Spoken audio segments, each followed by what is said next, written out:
projects, and I thought it was time to quit trying to study this stuff and try to do something on this Scott 348B receiver from 1967, 8, and 69. No, it's not plugged in. The new cord's right here. Never even had the cord on, or I put a flashlight behind there. But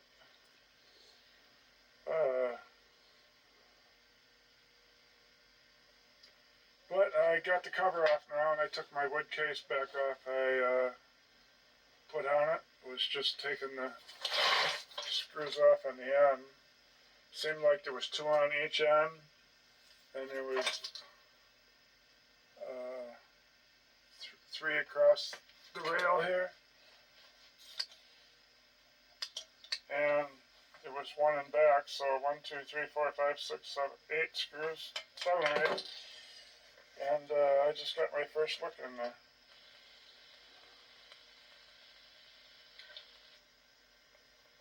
Well, looks like it's all there.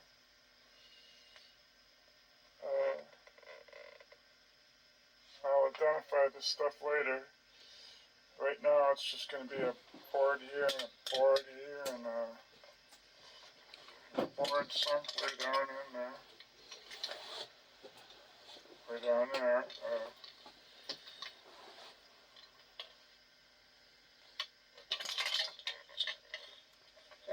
Actually, we were looking at this one before. I think it's way down in there is a board. So that would be 1, 2,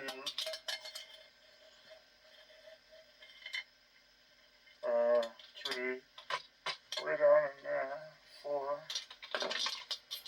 5, 6, and then I haven't had the bottom off yet, but I got the schematic, and I know there are several boards, so that don't sound so far-fetched. So the only thing I see right now is this cord. The cord's hanging over here.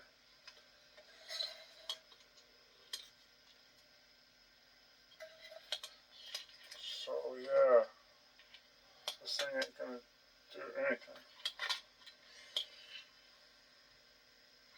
Okay,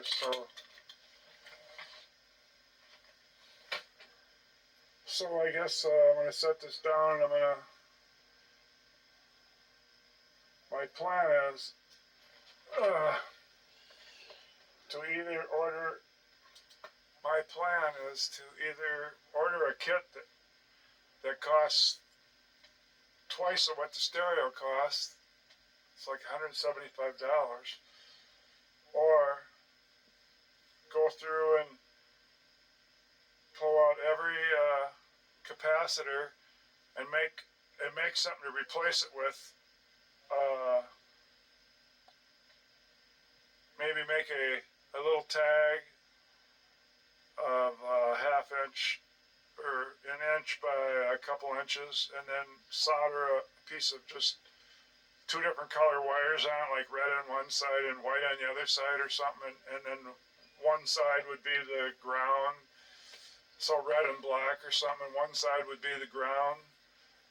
That way, every time I pull a capacitor out, I could take a stack of about 60 of these things that I made up, and I could take out the capacitor and put that back in place of it, and then before I put it in there, I'll write with a Sharpie the value of the capacitor, picofarad and volt, or amp, or whatever it is, and that way I could get a whole pile of the capacitors and get them all written down, because there's no parts list from Scott.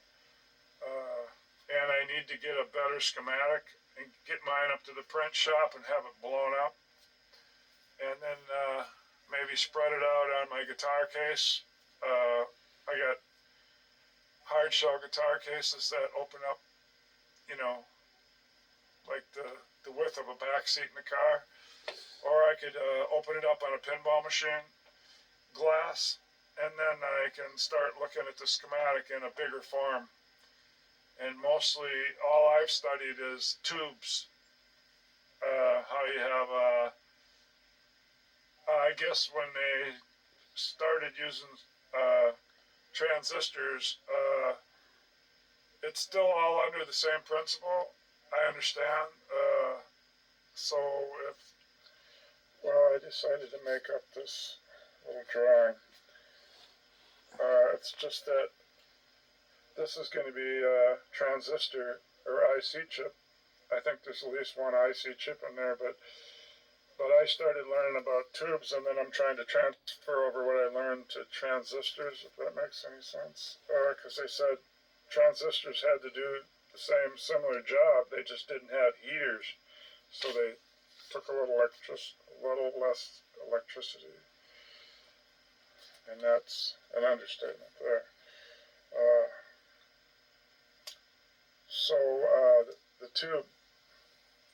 The tube has a plate on top where the electrons flow up to, because in electricity opposites attract, so a negative would go to the positive.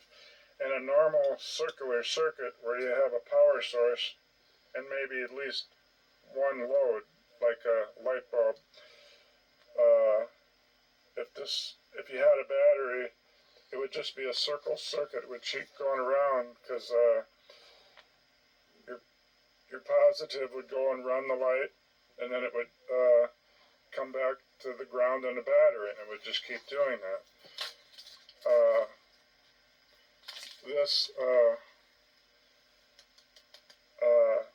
In this tube, the electrons go from the negative cathode to the positive plate, and then you got this thing in the middle. This is the important part, because this controls how many electrons can get through. Because without this, you wouldn't have any control, but they do, and so do transistors. Transistors have I'll get to that in a second. So the grid is going to be the same as the base on a transistor. It will control the flow of electrons.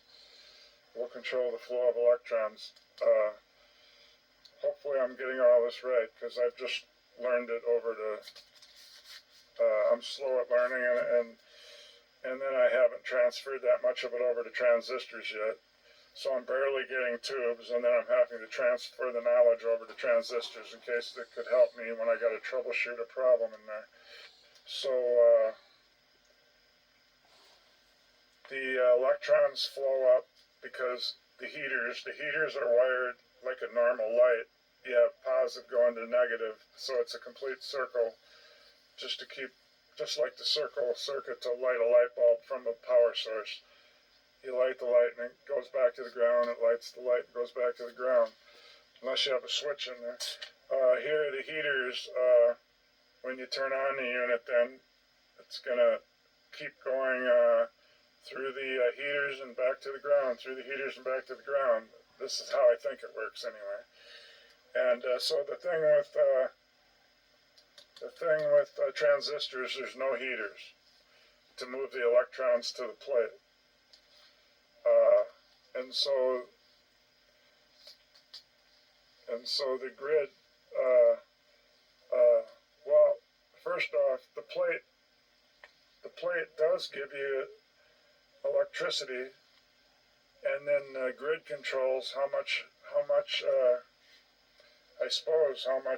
goes back through the plate to go where you're going with the amplified electricity. So if this grid puts a lot of negative here, if it puts a lot of negative here, it's gonna bounce back the electrons that are trying to get to the positive. So that's how it will control them. So So now with the transistors, you got this. There had to be two of them, so that really screwed me up. So you got the PNP and you got the NPN. And how I remember, and not like a tube. They're making them like this. And it doesn't matter if they're like this with the base on top, or if you draw it with the base on the side like the tube was, where the grid, because the grid and the base are kind of equal. But the thing is, this is how I memorized it, and I never could do that up until the last few days. I finally found a way to memorize which one's a PNP and an NPN. And I hope I got this right. The PNP has the arrow going inward. And I don't think it matters if it's on this side or this side, but if the arrow's going inward, it's a PNP. So how I memorize that, or at least help me, as long as I don't forget which one. See this N? The N actually has two arrows. The PNP arrow, which goes up, so that's how I remember the PNP, because this arrow goes up. And then you just forget about the rest of it, because the PNP, if you want to know which one, is right next to the P. So the arrow that goes up right in there, that little part tells you it's a PNP, if you use my way to memorize it. Then the NPN, over here where the arrow goes down, you still have the base and the collector and emitter, but the arrow's different on the drawing. So I think I'm saying it backwards. So the way to remember that one, because this one's pointing down, is there's no P in front, and the NPN would be the one where the N starts, of course. So the PNP, the P gives it away, and then it's the top. The NPN, there's no P, so the N, so you use this one to go up. So this one is, so you use this part of the N is pointing down, and it would be the down one. That's just how I was trying to figure it out. So I shouldn't have drawn those arrows. For a kind of memory thing to help me memorize it. Those kind of. So on the tube you have a grid plate, a grid that controls the flow. You have the plate and the cathode. The cathode's always negative in most cases, I guess, and unless it's a switch polarity one. But this is negative because they flow to the plate, and the plate is positive, which brings the juice in and then affects the grid, and then they come back. I guess. And so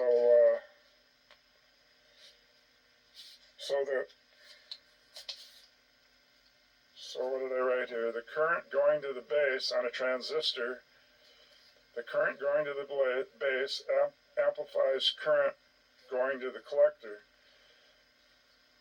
and then out the emitter again. So the current going to the base, and it's not going to be coming from, well, you see, that's the thing with these, they are different polarities. So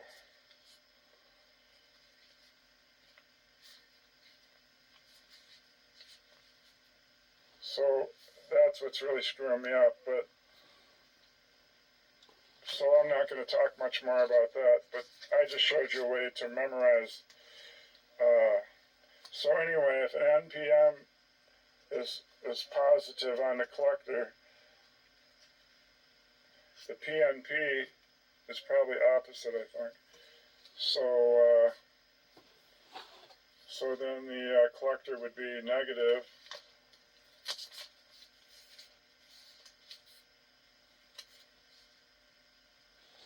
Collector would be negative and the emitter would be positive, I guess, but I'm going to stop on that because I'll just mix anybody up.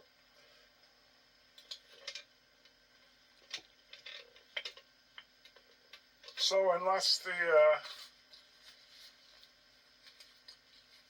even if the polarities are changed between the NPN and the PNP, all I know is emit means discharge.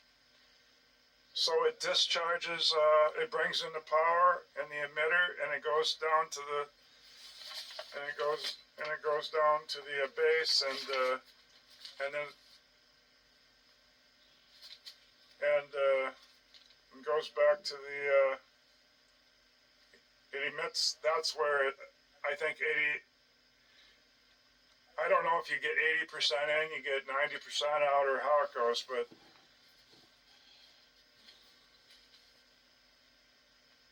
But I don't know. I'm just learning that, and that's the tough things you have to learn.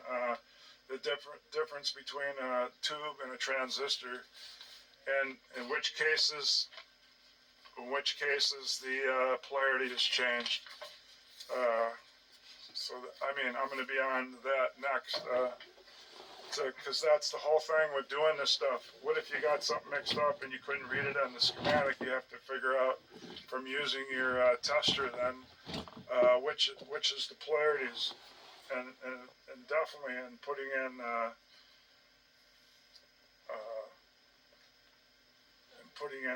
capacitors, they're definitely a polarity thing with them where you got to get it right. But anyway, I wrote down from studying that the emitter, I just said this earlier, but the emitter brings a juice into the base, and then controls how many the electrons come back to the emitter, and then the collector is a collector. It collects most of the charge. If that makes any sense. Those just might be harder than tubes.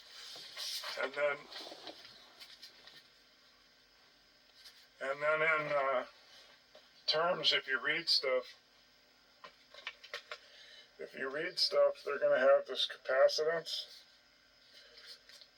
Capacitance is a C. Capacitance is a C, and Farad is an F. And inductance, if you were doing something in math, it would be an L you would use. And inductance, they use Henry, and that's an H. Frequency, it's a small f in hertz, and that's abbreviated HZ. Current has an I symbol. So these are, I guess, are symbols that you use in your algebra. And these are what the readings are on your meters. So capacitance is in Farad, inductance is in Henrys, frequency is in hertz, Hz, current, symbol I is an amp, A, a charge is Q, it's a I don't know how to pronounce it, coulomb, C, power, P, it's a watt, W, resistance, it's the one we all know, it's R, just from using your ohm meter, and these last three all got E. So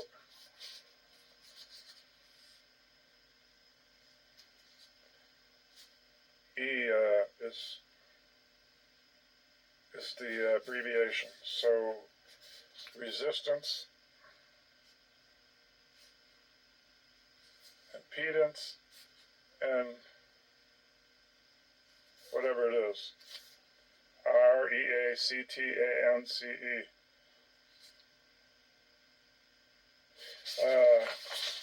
REACTANCE. Those could be important, and the uppercase M is for mega, means 1 million, and that must be what a MHZ, a hertz is, 1 million. Lowercase lowercase m milli, so it'd be 1,000 part, as in MA, milliamp, 1,000 part of the milliamp. So then there's I was supposed to make a small k.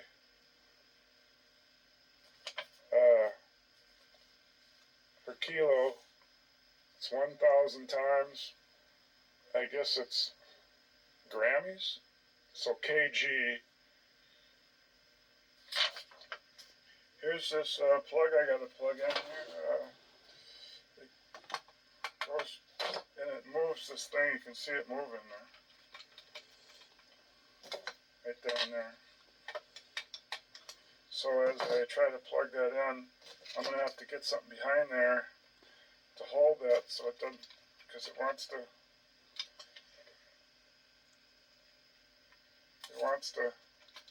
break out of there. Unless it can only go that far and then it stops. But I'm not going to let it go any farther because I'm going to try to get this.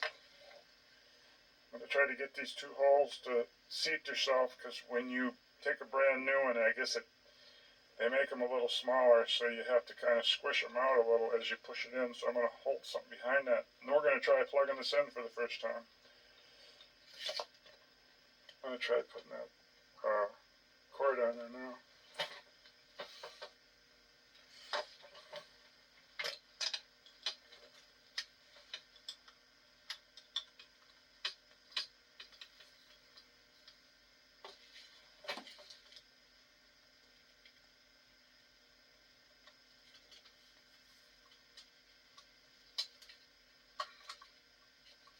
Couldn't get it. It stopped.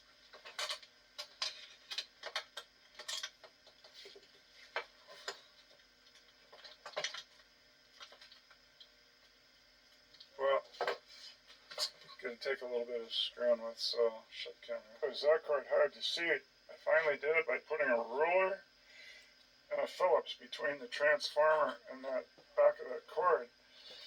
And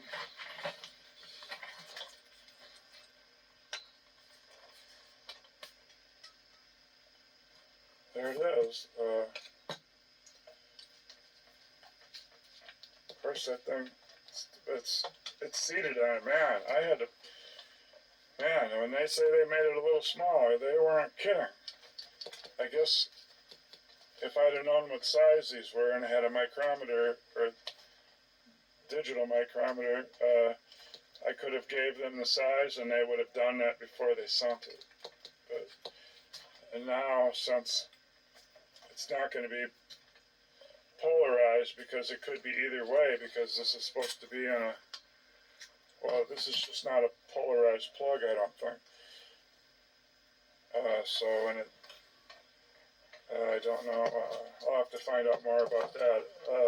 If I can figure it out from the schematic which way it's supposed to be, then I could look at the end of the cord, and I guess the little one is the hot, and the big one is the ground. And then maybe I can follow it all the way to the end, and then turn it the way the schematic says it should be. Alright, well, I'm going to plug it in now. Okay, I got my dim bulb tester plugged in.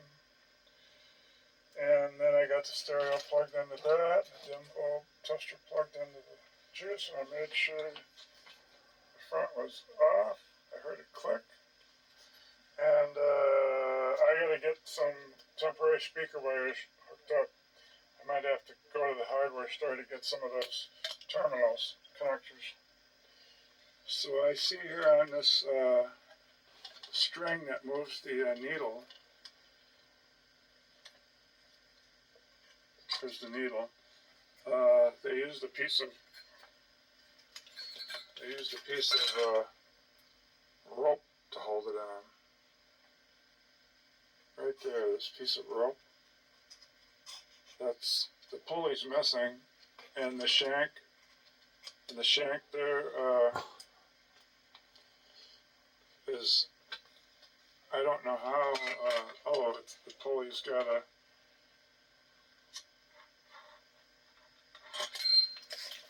took a while to find that. My bad at the camera today.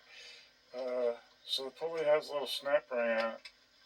So what I would need for that one, instead of a little piece of rope tied to that hole over here, I would need a pulley. So they're just going to have the rope going on the shaft, I guess they did, unless the pulley's laying down in there somewhere.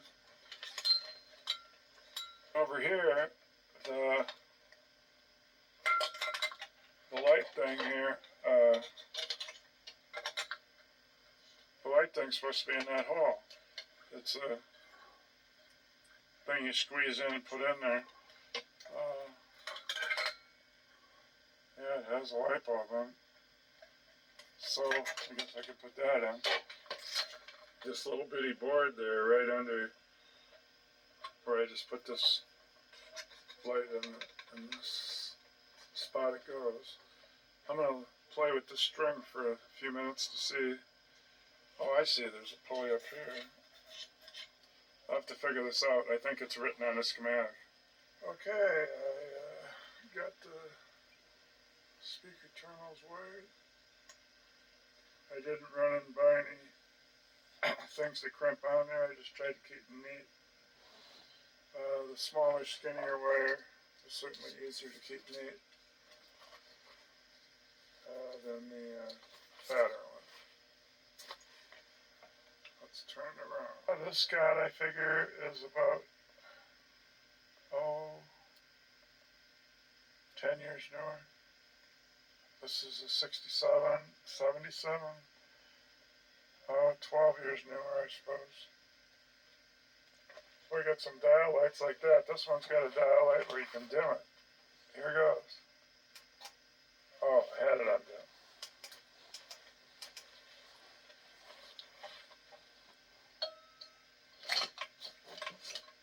That was a 79 stereo.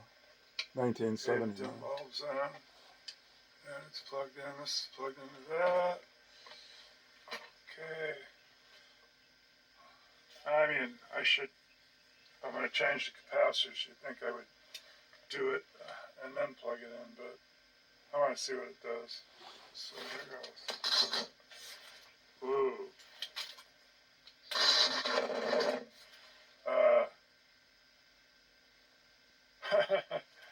Pretty bad short somewhere. So maybe I'll spray the controls and then I'll try it again. Well, there they are back in there. So I'm just going to be spraying them and wiggling them.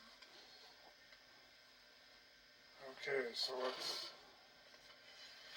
stereo, bass quarter, treble quarter, balance. Those I tried to unfreeze it. It probably just wrecked it. Maybe I should have left it for a while. Here we go. Let's see. FM muting. It's out. It's just a button missing. Okay, here we go again.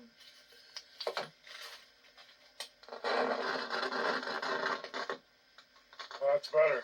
So it must have been all the switches that were shorted. The only way I can turn the radio is by turning this wheel.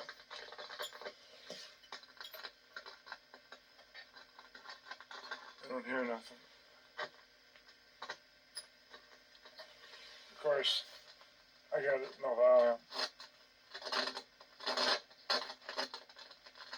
It's not going shh or anything, so I could put it on microphone if it's got one. Phones, microphone. I guess I could try that, then we can see if the power amp part works. The light bulb's not on anymore, so it's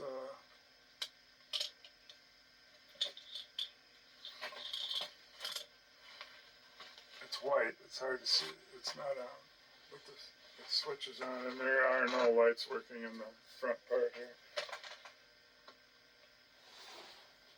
no lights on. I could shut this off. I could shut this.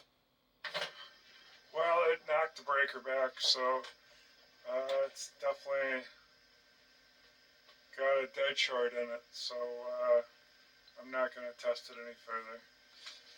So next I got to start pulling capacitors out and reading them.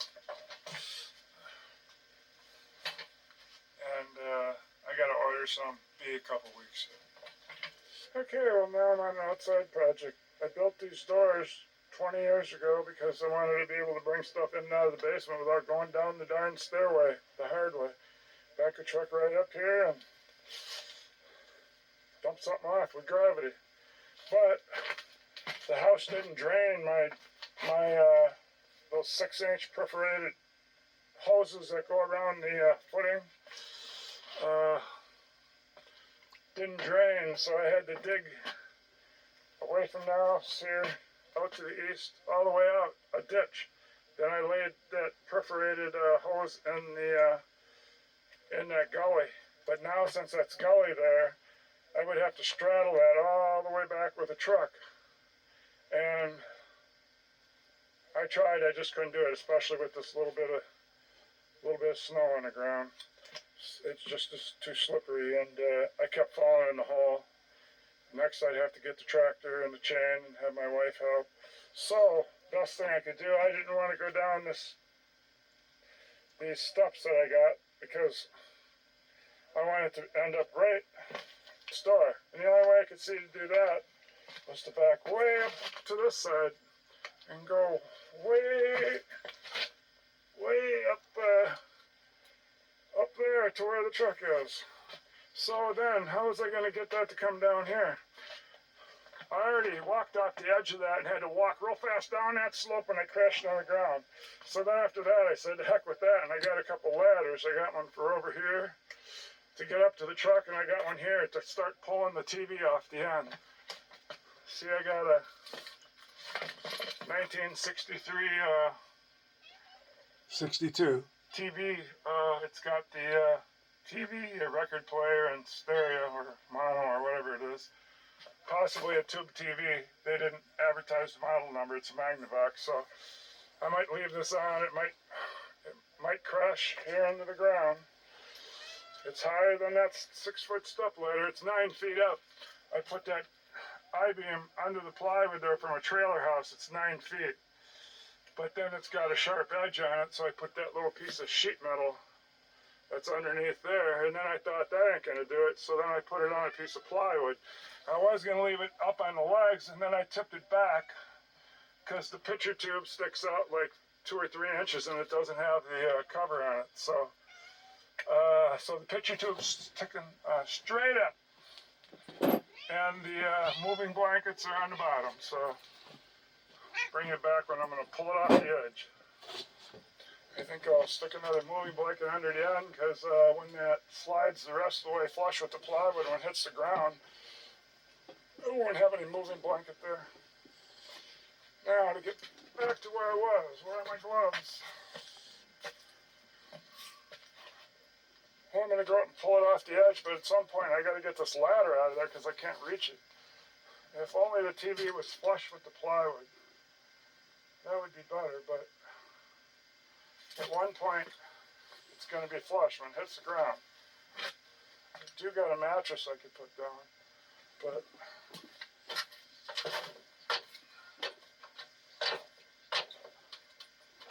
it's already tippy.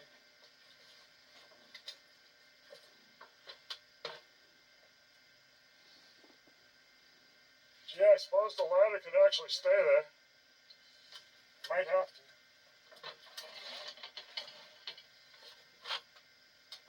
The thing is, if it will go crooked, that will spoil everything. If it starts, it won't stay straight.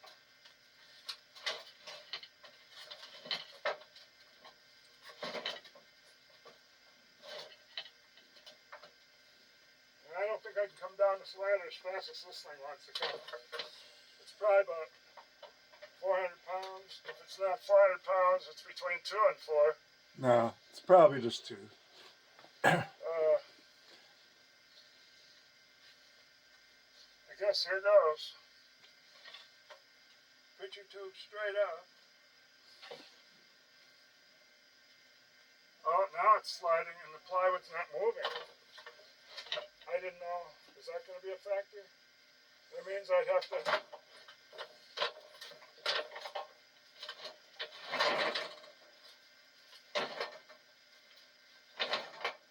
That means I'd have to drill a hole through the plywood and put a tie around the legs so that the plywood doesn't stay there and I end up holding the TV down there.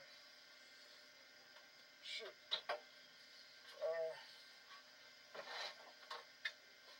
So the TV wants to come, the plywood doesn't.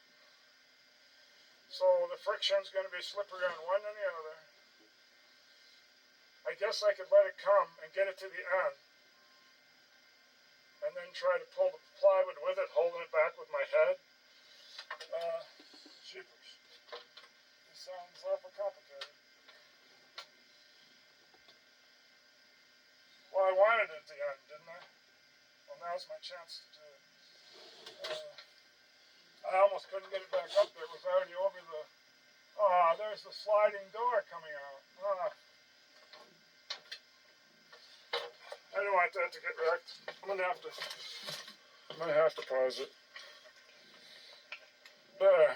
Now it's lighter by a couple pounds. Just making a joke. Well, if the plywood don't come, I suppose what I'm going to try to do is hold it all back till the TV's even with the plywood, and then try to walk down the ladder. Any of that work?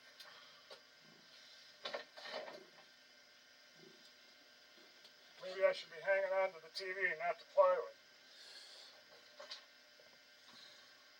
Well, I want the plywood to come now.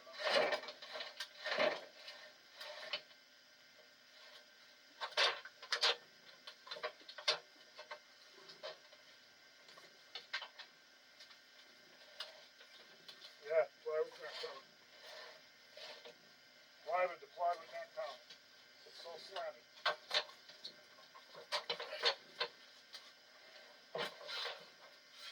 Yep, I'm gonna have to do it both at once. I'll lock it down.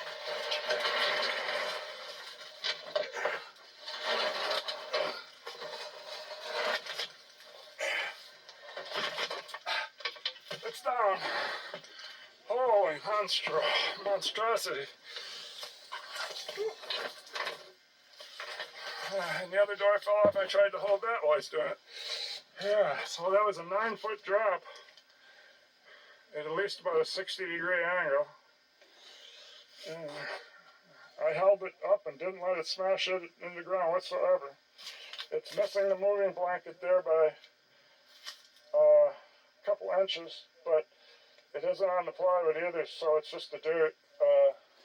So now I'm going to move this plywood back a little so it isn't going to scratch it there, and get a moving blank under that and get her tipped up so I can use the dolly on it, get her in the house.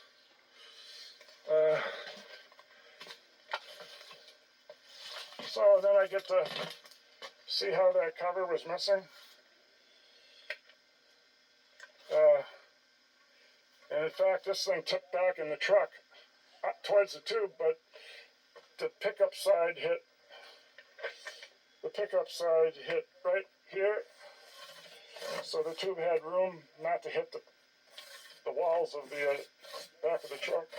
So I got lucky totally, and those people helped me move it into the truck where it was all straight out. It's kind of why I bought it, because I seen a window in the ad where it looked like it was on the first floor. That's the model number and stuff, but it's bleached. You absolutely cannot read it. You can only read where it says model number and serial number. But who knows? Maybe I can get a magnifying glass. And this thing right here, it's a warranty thing. Somebody scratched in it.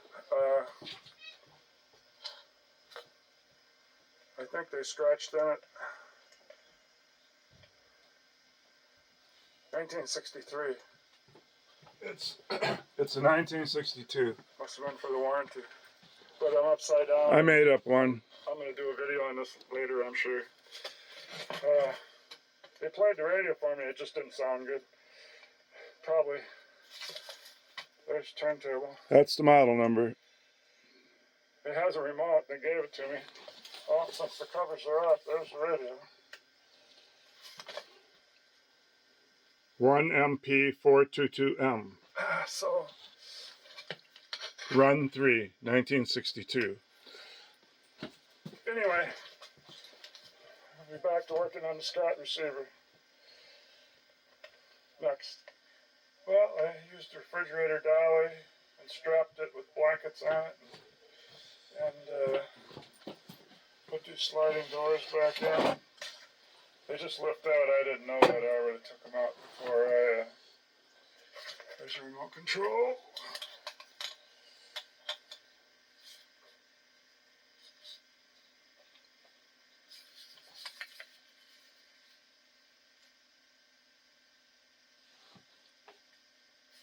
But I got the back off because I wanted to see what the chassis number was. So,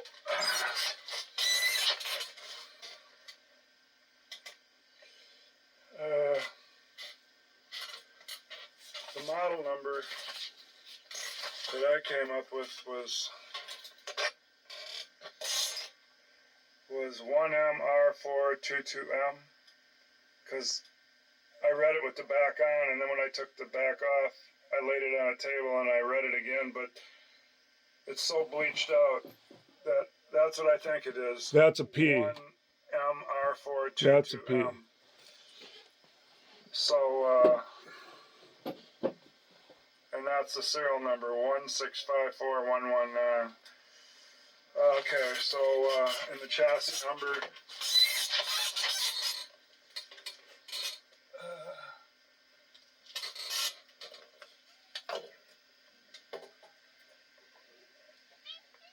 I say it's C36 2011. That other number says 226.4. So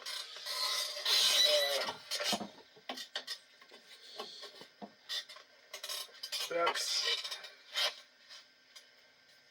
still, I don't think, even if one of those numbers will bring up the Samfax schematic, I'll have to pay for it.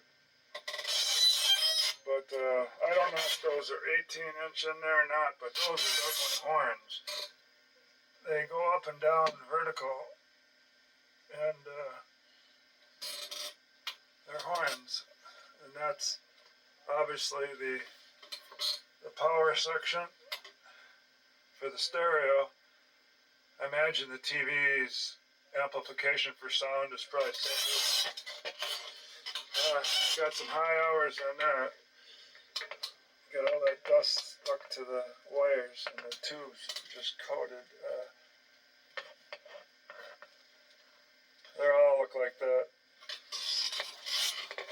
So I guess I'll put some newspaper down and try to dust that stuff all to the floor, and then wrap it up and throw it away, and probably put my tester on here and see what the, I don't know if it's the original picture tube, but the sticker's right there. It says magnavox 27 ZP4.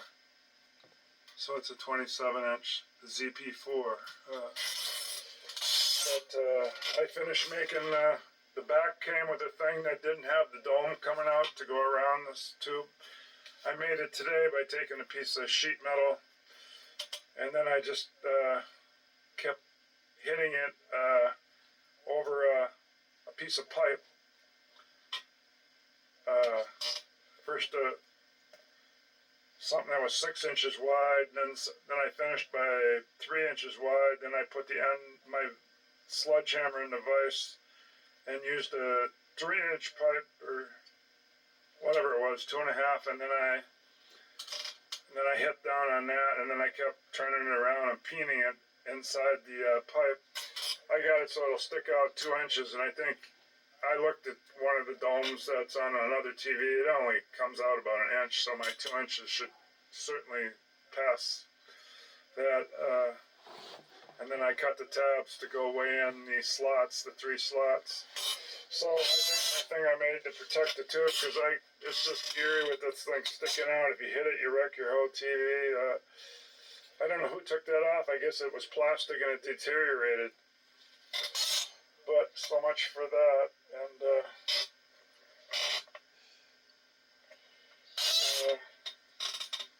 that's the back. I couldn't figure out how to get the back off, but it turned out it was just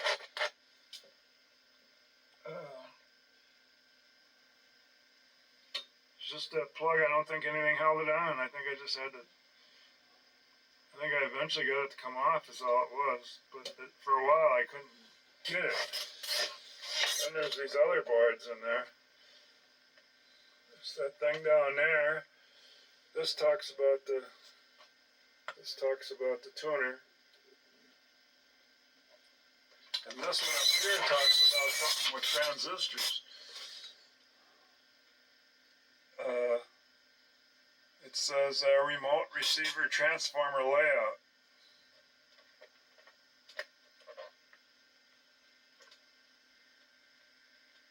Remote receiver transistor layout. So those are all transistors. I guess this is the 62, and the 63 TV was all redesigned and all transistors. This is the last year. And then I found something.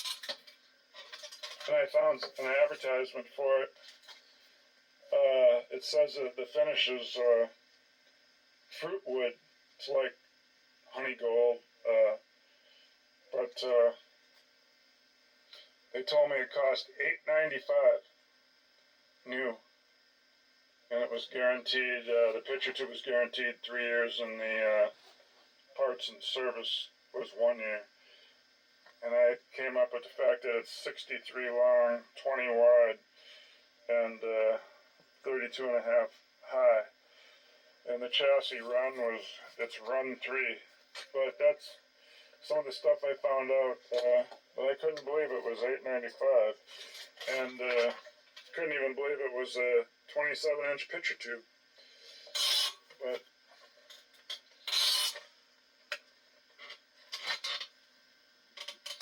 alright, well, I just took the cover off to build that thing on it. I'll probably just put it back on for now after I clean it. I got other projects going, so. Well, it's December 23rd, I believe, and got a chop saw set up here in the basement between this pinball machine and across this wall where I got this TV on the wall, and down to the corner, and then back up to this Q rack. It'll be about 54 inches going this way on the L, and then 8 feet will meet it, and this is the 8 feet that I got built.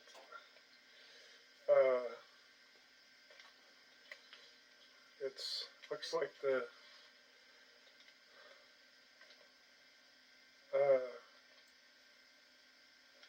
I don't know what it, the Last Supper table. I don't know.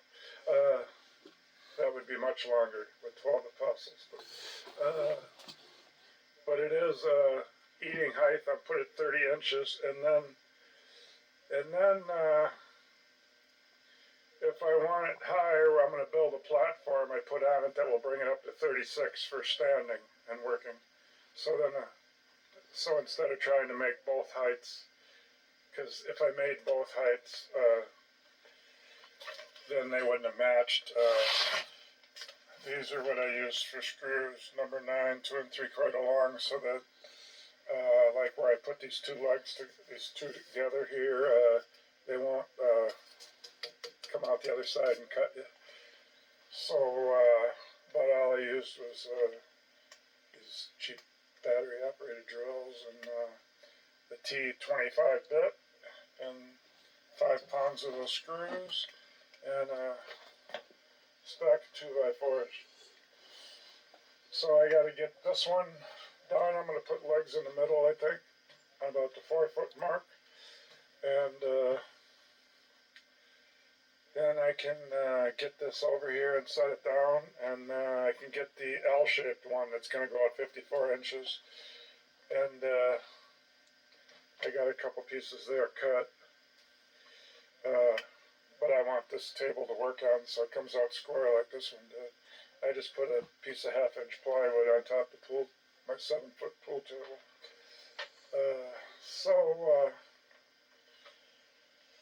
I gonna shut this back off and go back to work. Hey, it's the day after Christmas, and I stopped for Christmas Eve and Christmas Day working on this electronics bench. I got the piece cut for the top, 30 inches wide, 8 feet long, and I cut the bottom little shelf there in three pieces, the 2 end pieces, and the middle one. I had to cut it back a little to put your feet when you sit there. And I don't want to put the top sheet on until I put all the screws. I got some 1.25" torque set. That should work fine. I think they're number 8. So I got to get the screws in those. My wings on it. It's my L, where it turns into that. So it's 8 feet this way, 54 inches this way, because that's where it came up to my pool rack. So that's enough of an L. I'm not going to put a shelf down there.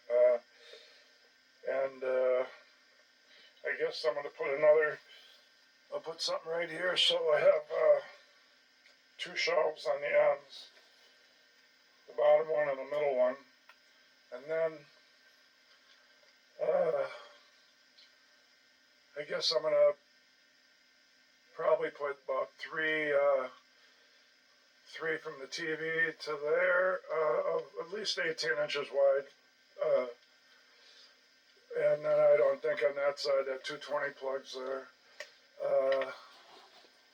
I might put 1 to put my recorder back for the TV, my HD recorder, and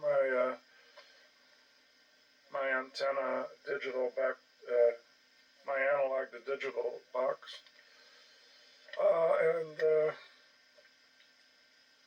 So today I'll be doing, it's still only about 10 o'clock in the morning, so I think I can screw these down and then start framing in these shelves. Maybe even cutting the shelf wood and getting those screwed down. Alright, that's it. Good afternoon. Well, it's New Year's Day, and finally done working on these shelves. As you can see, I got them done. I'll get the camera and point them out. So I thought I'd turn it on for 4 or 5 minutes to show the done product, and now I got to get my tools out here and see what I got to order yet to analyze and repair stereos from the old and from the 40s and 50s and from the 60s and 70s. I wanted to start with the tube ones that use, it's before they even had permanent magnets. And see, this ain't a magnet. It's before they even had permanent magnets, and they had tubes, and they had to have a coil that would make a force, that would make an electromagnet to make the speaker work. I guess I can put this off here right now. So I got the top plywood cut and bolted down, and then I'm using this used plywood that was I used it in 2 places on the house. I had about 100 sheets, a 1/2 inch by, that had the exterior glue. And I used what I didn't use to do these walls. You can see these fantastic walls where you can see that, you can see they parted about halfway, and I got tired of making whalers and putting in threaded rods, so on the bottom I put stakes, but it's spread out, and so they got scared and thought they were gonna tip over and they quit pouring it. So then they started again a couple days later, and we put threaded rod in between where they finished and started. So they started again, and then that went up to the top, and we finished it. And since the wall bowed out in the bottom like a gusset, it's probably just stronger. But then when I framed the wall, though, of course I get that room behind there. I had enough room to sink that one speaker. It's a speaker like this one. That tall one there, it's a speaker like that one. I didn't want it up on the bench, and it wouldn't fit under there anymore, so you can see it back there in the corner. There's the base of it. So I sunk that into the wall since there's room back in there, and I haven't insulated the basement yet. So then I put that shelf there by framing in a frame, and then bolting the before I put the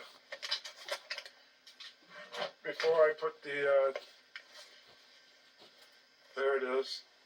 Before I put the plywood in to get in the way, I was able to just screw that down all the way across against the 2x4 uprights, and then so that's how I did this one. I have this piece of plywood here on the pool table, so I didn't have to work down on my knees on the floor, and that's not level anyway because I leveled it. It's just not perfect. So the pool table's perfect, so I put a sheet of plywood on there and I built these things the same way. Built them on the pool table and brought them over here, except these I put the legs on as I showed earlier. And I suppose the video is going to look like I just stopped and started like I just finished these, but to me it's several days in between. So anyway, then I put this slippery waxed cardboard on top, so nice and kind of slippery, and because this is all used plywood, and I even had it sitting outside for a while as it's dulled down now. So and then I didn't ever panel the wall, so I put a bulletin board here. So that there would be some kind of wall there.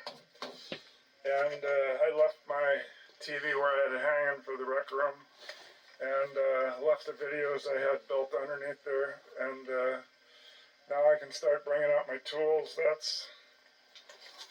there is going to be a tool I'll have to probably order a capacitor for. It's going to power up. Well, I'll show you. So that thing back there will power one of these 6-volt radios that has tubes in it. And they take a lot of electricity. And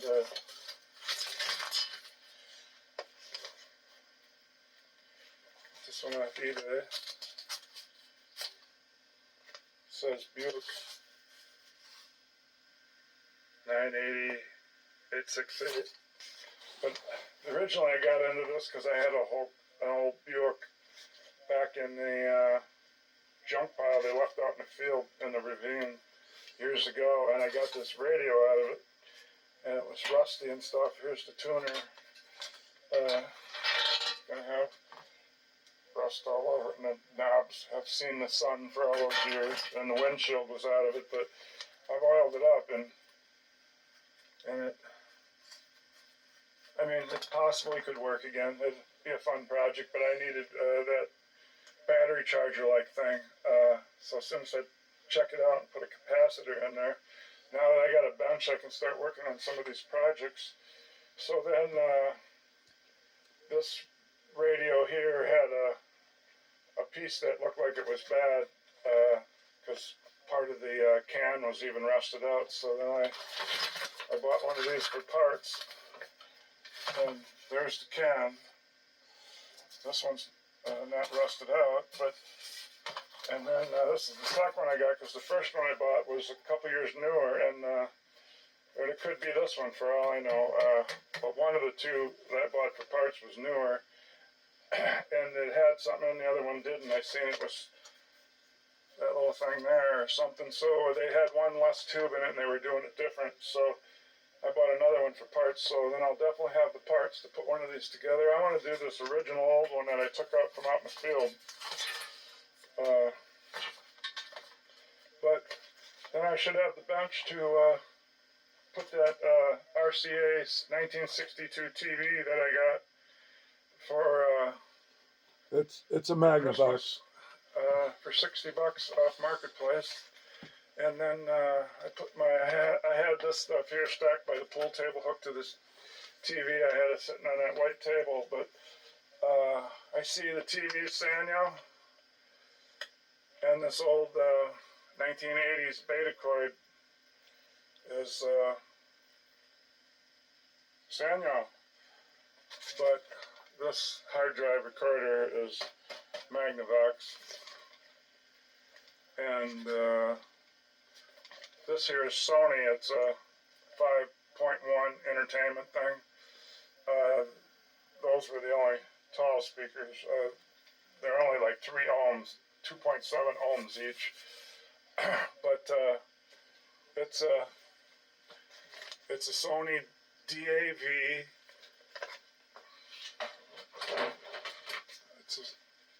The thing's right here.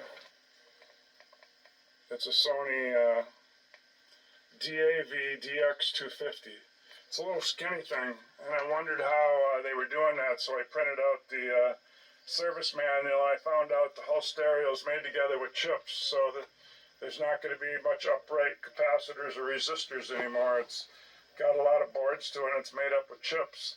But I wondered why it would come in so good down here, because none of my other stereos do. I put the antenna. There it is, right up there, going back and forth there on an angle, and that's kind of like towards the west, towards the Mississippi River, where the city is an hour away, or at least 45 miles to the antenna. So none of my other stereos work good down here for picking up 94.5, but this one did. And that's why I printed out the service manual. I kind of wanted to know what was made up in there. And it was some kind of PLL or PPL or something, synthesized circuit or something. Yeah, I like that. And my stations come in down here, and they're all preset down there. So, but still, my thing's playing with old stereos from the 70s. But I guess I'm gonna have to use this newer one in here by the bench because it picks up in the basement. Well, that's about all I got. I don't have any of these other things I bought out here on the bench yet. They're all stored away. I bought a few things, and now I don't have a capacitor tester yet, and don't have this, and I don't have that. So I got to be getting that, and then I got to get my first order in to do my Scott stereo that I wanted to start doing, but I'll have these. I can use these shelves down here, and I put a floor on it and got that indent for my feet. I can get my office chair down here. I think it's just a hair too high for that chair unless it goes up high enough. I should have put it at 30. I think it's at 31 by the time you put this half-inch plywood on and then this top on it. But that's the way it goes. Everything don't come out perfect, but I like the shelves that I got there. And what is it getting to be?